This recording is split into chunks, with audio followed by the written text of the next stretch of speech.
amati mbégteeg bànneex di ànd ak yéen ñu tawlu ci 5M TV Sénégal jërë ngeen jëf.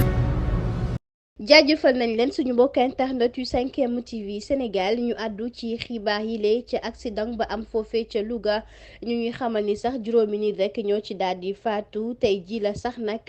ginnaaw ba bus bi daanoo rek accident boobee nag ma nga am ca diggante usine bi nekk foofee ca Louga di SPIA ca nag booy dugg Louga sax la ña ngi ñuy xamal ni ba tey rek fanweer ak ñetti doomu aadama ñoo rek daal di génn am ay gaañu gaañu.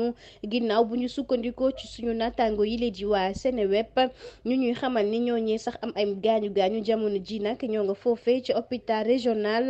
bu Amadou Sakhir Mbaye foofee ca Louga ndax sapeur pompier yi ñoo ñëw rek daal di leen fay yóbbu.